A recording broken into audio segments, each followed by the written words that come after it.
हर शेख अल्लाह के दरबार में हिसाब है। कुछ ईरानी ज़ाहिर कहते हम करबला गए तो 40 के दिन थे, हर बंदा कह रहा था आप हमारे घर आए, हमारे घर आए। कहते हमें जल्दी करबला पहुंचना था, हम नहीं रुके। एक छोटा सा गांव था बीच में, एक बूढ़ा 75 साल का, उसने आकर हमारे कदम पकड़ लिए।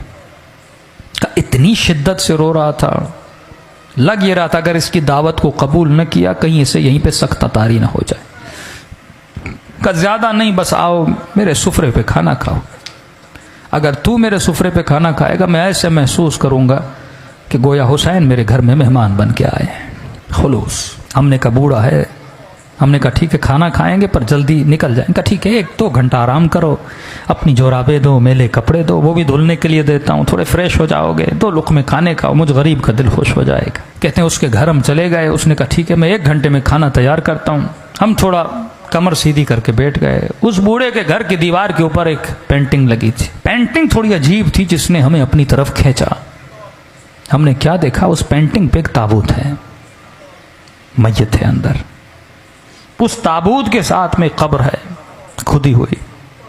हमने कहा ये कैसी पेंटिंग है, लोगों के घरों में जाओ या करबला की जरिए ये चीजें हैं, लेकिन ये कैसी पेंटिंग है जिसमें ताबूत है, ताबूत के अंदर मैयत और सामने खुदी हुई कब्र है। बूढ़ा आया, हमने कहा बूढ़े बताओ ये पेंटिंग का माजरा क्या है। उसने कहा पहले खाना खा लो, कहीं ऐसा ना मैं बताऊं तुम रोने लगो। मौला के ज़ाहिर हो, सुकून से खाना खाओ।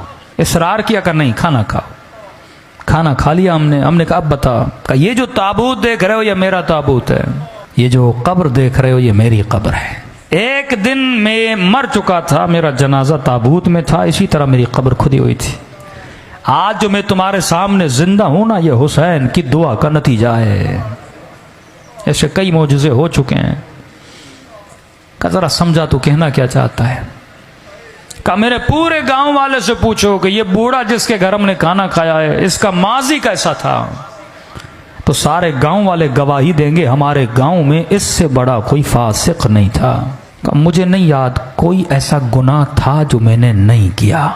मेरा हुसैन इब्न अली से लेना देना नहीं था, मेरी एक अपनी गफलत की जिंदगी थी। सद्दाम वासिल जहन्नुम हुआ, 40 का सिलसिला शुरू हुआ। मैंने देखा जोक दर जोक कुछ लोग हैं जो करबला हुसैन की ज़ियारत के लिए जा रहे हैं। मेरा दिमाग तो था ही शैतानी ना। मैंने कहा जाता हूँ इन ज़ायरों को लूटता हूँ, किसी का मोबाइल लूटूंगा, किसी के पैसे लूटूंगा, थके हुए टूटे हुए सो जाएंगे, लूट लूंगा। कहता निकला अपने इरादा लेकर, चाय की सबीलें, खाने की सबीलें, मौकब पे मौकब लगा हुआ। दिल किया कि चाय पीऊँ। एक मौकब पे गया, मैंने कहवा उठाया, पीना चाहा। उस जवान ने मुझे पहचान लिया कि मैं चोर हूँ। उसने कहा कहवा नीचे रख, ये सबील हुसैन के ज़ायरों के लिए है, चोरों के लिए नहीं है, दूर हो जा हमारी सबील से। बुरा लगा, मैंने कहा कोई बात नहीं, आगे दूसरी सबील से पी लूंगा। आगे बढ़ने लगा, एक बूढ़े ने देखा जो सबील के अंदर था, कहा इधर आ। मैंने कहा क्यों आऊँ, चाय तो तुम पिलाने नहीं देते। कहा शर्म नहीं आती, सारे गाँव वाले मदद कर रहे हैं, हुसैन की ज़ाहिरों की खिदमत कर रहे, तू खिदमत नहीं करेगा। मैंने कहा क्या करूं। अब कहता मैं हुसैन को जानता नहीं, मानता नहीं, कोई गरज नहीं, कोई लालच नहीं। मैंने कहा ऐसे क्या मदद करूं। कहा देख चाय बना रहे हैं, चीनी खत्म हो गई, 2 किलो चीनी लेकर आ।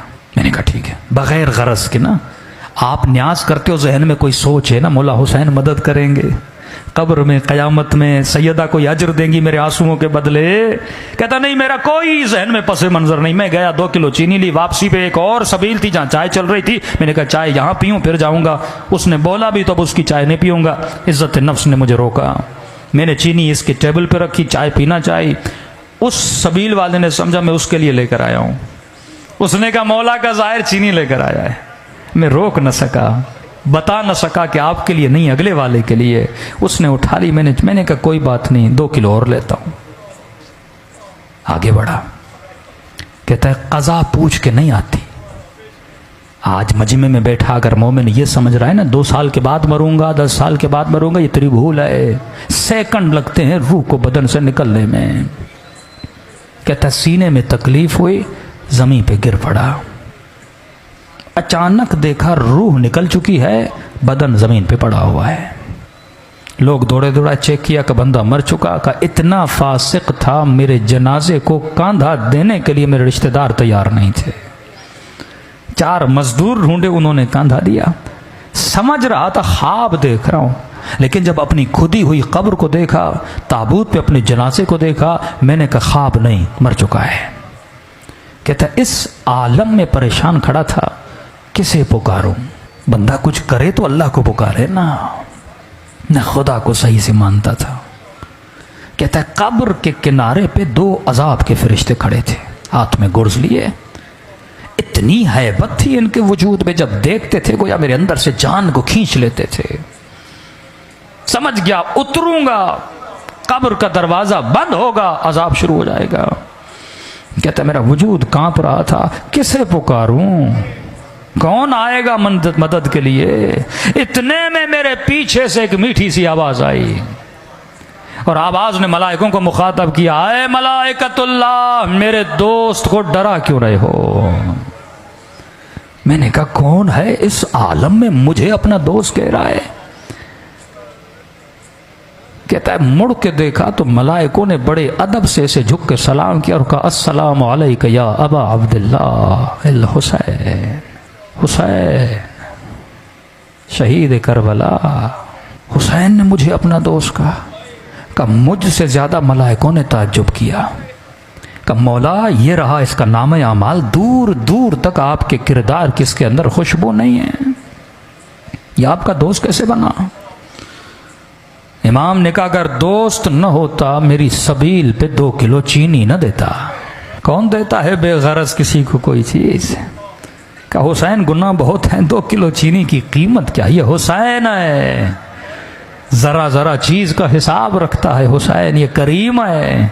अजीब जुमले इस बूढ़े ने कहे कि सुनने वाले ईरानी सारे जाहिर रोने लगे। कि इतने करीम है, हमें पता नहीं था मौला हुसैन का। इमाम ने कहा 2 किलो चीनी के अंदर जितने चीनी के दाने थे, हर दाने के एवज इसका एक गुनाह मिटा दो।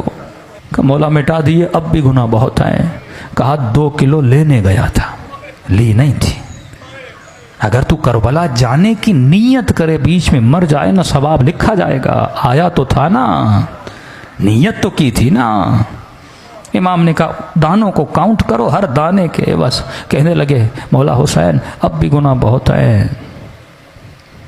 बूढ़ा रोकर अपना सर पीट के कहने लगा, जब ये कहा ना मौला अब भी गुनाह ज्यादा है, कहता मैंने सर झुका लिया, अब हुसैन क्या देंगे, कुछ है ही नहीं। क्या मौला हुसैन ने कहा और कितने किलो की जरूरत है, हुसैन खुद खरीद के देगा। का एक शफकत भरी निगाह से मुझे देखा, कहा वापस चला जा, और बन के वापस आना। अब अगली बार जब आओ ना, हुसैन को मलाइकों के सामने शर्मिंदा होने न देना। तभी फरमाया एक आंसू के बदले में हम तुझे हुर बना देते हैं। ये मत समझो आंसू निकलते हैं रायगां चले गए का, नहीं, सैयदा ज़हरा अपने रुमाल में जमा करती है।